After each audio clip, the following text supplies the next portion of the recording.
Hello everyone. I was born in North Korea and lived there for many years as an expat. One question I constantly get asked is, do North Koreans truly worship their leader from the bottom of their hearts? I receive variations of this question nearly every day, and while I can't literally read people's minds to verify their deepest beliefs, I can tell you this: some citizens absolutely worship him with genuine devotion, while others are clearly just pretending for survival. What really matters isn't individual cases though, it's the overall numbers. And the undeniable reality is that the majority of North Koreans do sincerely revere their leader with profound admiration. The reason for this widespread devotion lies in North Korea's completely closed society and its meticulously crafted system of gratitude education, an all-encompassing indoctrination program that also explains why the regime so fiercely blocks outside information. This brainwashing operates through two parallel channels. First, an intensive school curriculum that force-feeds propaganda to children, and second, a more subtle but equally powerful process of societal conditioning woven into daily life. The indoctrination begins shockingly early.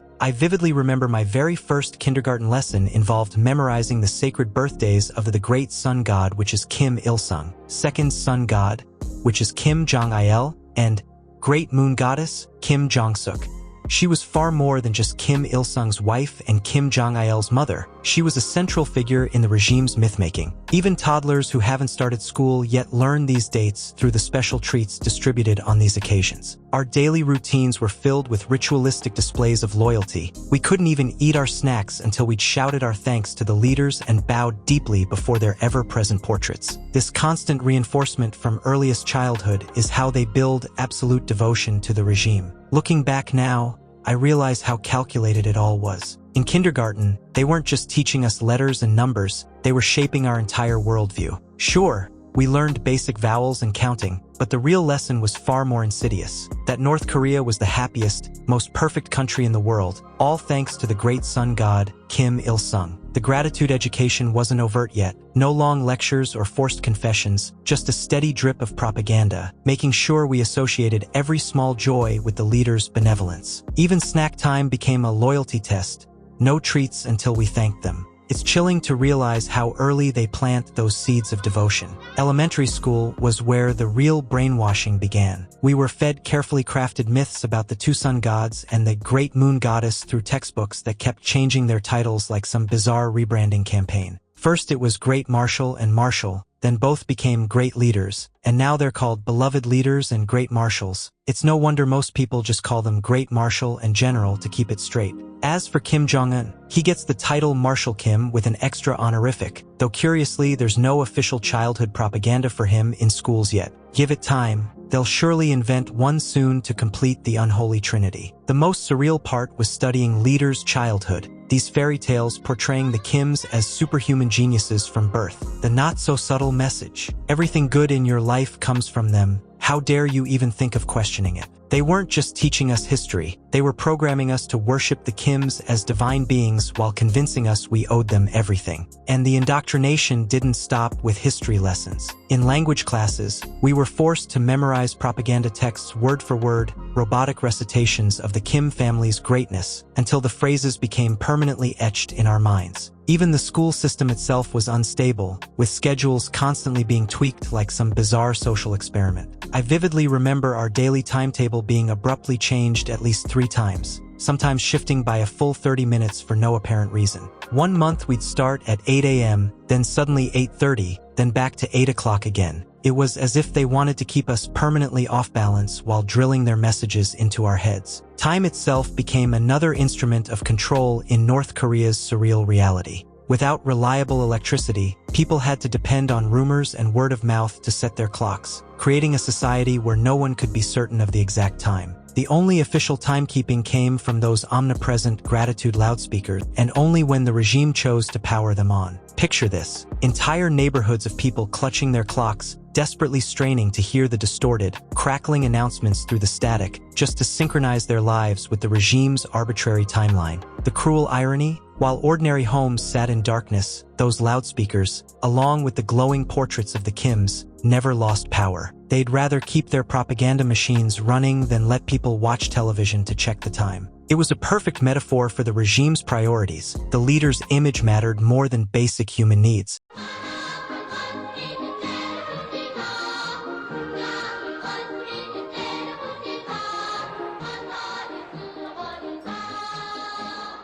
North Korea, we don't have such a word, American. We only have American bastard. It's one word, American bastard. So in math, the questions are like, here you see 5 American bastards. The North Korean military killed 2, so how many American bastards are left? 3 American bastards are left. We learned that Americans started the Korean War and that they enjoy killing people. The indoctrination extends beyond classrooms into school sports days, where children participate in disturbing games like Beating the American Bastard, a twisted race where kids charge at grotesque caricatures of big-nosed U.S. soldiers, knock them down with wooden guns, then run back triumphantly.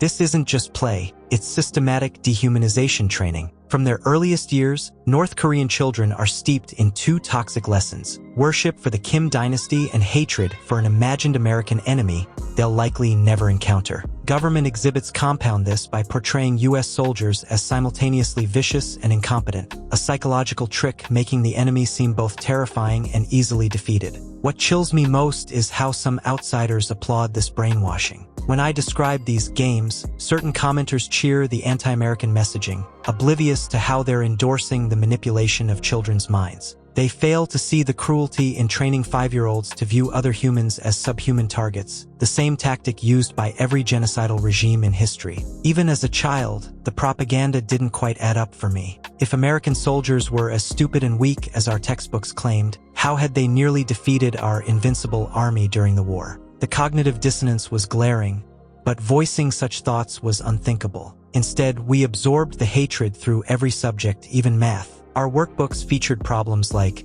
if heroic soldiers eliminate 7 American bastards from a group of 10, how many invaders remain? Each equation reinforced the same twisted narrative, that Americans had started the war for pleasure, and that killing them was both righteous and arithmetic. They weren't just teaching us to add numbers, they were teaching us to dehumanize. By middle school, the overt propaganda lessons stop, but the psychological conditioning intensifies. Giant portraits of the Kims dominate every classroom, and students are tasked with meticulously cleaning them, not a single speck of dust permitted. Random inspections enforce this sacred duty. I remember hallways lined with massive oil paintings of the leaders where we had to slow our steps and straighten our posture, as if moving through some twisted museum of living gods. The most disturbing shift comes with the plaques. Suddenly, middle schools begin displaying memorials to students who gave their lives for the nation. They don't do this in elementary schools, no. The glorification of child martyrdom is carefully reserved for when kids are just old enough to romanticize death but too young to question its meaning. The realization that they deliberately wait until children's minds are malleable enough to worship sacrifice, yet still immature enough not to fear it, it still fills me with rage decades later. The indoctrination reaches its peak in high school when youth league members are required to permanently wear the leader's badge over their heart, a literal symbol of loyalty etched onto their bodies. Forget to pin it on one morning, you'll be pulled aside by teachers, police, or even random party officials for re-education before first period. The badges themselves become social markers. Ordinary students get basic versions while party cadres' children flaunt elaborate designs. As an expat, I was exempt from this. I carried my foreigner ID like a get-out-of-jail-free card, watching classmates nervously check their lapels each morning. The most chilling part? How quickly this ritual became second nature, teenagers voluntarily adjusting their posture to keep the badge visible, unconsciously protecting it from bumps in crowded hallways. What begins as enforced compliance in childhood evolves into performative devotion by adolescence, proving the regime's most terrifying success. They don't just control actions, they reshape instincts. After graduation, North Korean students face a binary future. Either attend college or be conscripted into the military, where life becomes even more rigidly controlled. Military service is an extension of the state's indoctrination, with recruits subjected to grueling training regardless of weather conditions, as seen in the mandatory Red Youth Guards exercises where students endure rain and extreme heat while practicing combat drills. Back in civilian life, state media reinforces the cult of personality relentlessly. The handful of TV channels available broadcast a never-ending stream of footage glorifying the Kim dynasty. News anchors alternate between breathless praise for the leaders' genius and tearful lamentations about their exhaustion from selflessly guiding the nation. The media propaganda is suffocating in its contradictions. Ordinary citizens cycling through freezing winters are framed by as embodiments of happiness, while the leaders' luxury Mercedes-Benz convoys are spun as proof of their sacrificial hard work. Meanwhile, the regime carefully curates exposure to foreign technology, occasionally airing documentaries on Western innovations like smartphones, only to remind viewers that such luxuries are unnecessary under the Kim's leadership. This manufactured reality is designed to make devotion feel inevitable. From childhood classrooms to military barracks, every aspect of life reinforces the same message. The Kims are divine, the outside world is dangerous, and dissent is unthinkable. North Korea's propaganda machine never sleeps, even in darkness. With most homes lacking reliable electricity, the regime ensures its messages penetrate every waking moment through truck-mounted loudspeakers that blare announcements into the pre-dawn silence. Citizens rise to two omnipresent sights: the pale light of another powerless morning and the gleaming portraits of the Kims that dominate their living spaces. These aren't mere decorations, they're sacred objects, enshrined on walls forbidden from displaying other family photos. The message is clear: mortal lives must never compete with the divine presence of the sun gods. I remember the old stories from the 1980s, neighborhood patrols conducting white glove inspections, running fingers across portrait frames, searching for dust particles. While these theatrical checks have faded, the fear remains. Today, every government building still screams loyalty through blood-red slogans, and every citizen knows, whether through loudspeakers or portraits, the regime's eyes are always watching, even when the lights aren't working. In North Korea's meticulously crafted hierarchy of loyalty, even badge-wearing follows strict rules. Ordinary government workers must display a single leader badge, while party officials and elites proudly sport two, a visible marker of status. It makes you wonder, with the current leader's cult of personality intensifying each year, how long until we see 3 leader badges gleaming on the chests of the ultra-loyal? These tiny metal pins tell a bigger story. In a system where devotion is mandatory, even accessories become tools for ranking compliance. North Korea's landscape is dotted with 2 ever-present structures: massive leader portraits and those ominous towers of eternal life. The eternal branding isn't accidental. It reinforces the state religion that the Kims aren't mere mortals, but cosmic deities, the sun and radiant star destined to eternally guide the nation. The regime pushes this divine narrative further than any messianic claim. While Jesus only lasted 33 earthly years, the Kim's supposed divinity spans generations. State media even reported supernatural signs when Kim Jong-il died: darkened skies, rumbling mountains, and mourning sparrows. While foreign media sometimes exaggerate with folktales of Kim Il-sung crossing rivers on leaves, the truth needs no embellishment. The regime systematically cultivates this god-king mythology through architecture, media, and forced rituals that make escape from the cult nearly impossible. The most disturbing part: those celestial birth omens and death miracles aren't just folklore, they're officially published doctrine. From conception to burial, every North Korean's life unfolds under the Kim dynasty's watch. Children are born to revolutionary anthems, educated through propaganda textbooks, and married under the leader's symbolic blessing. Even in death, they're memorialized as loyal subjects, called home by their divine rulers. When your entire existence,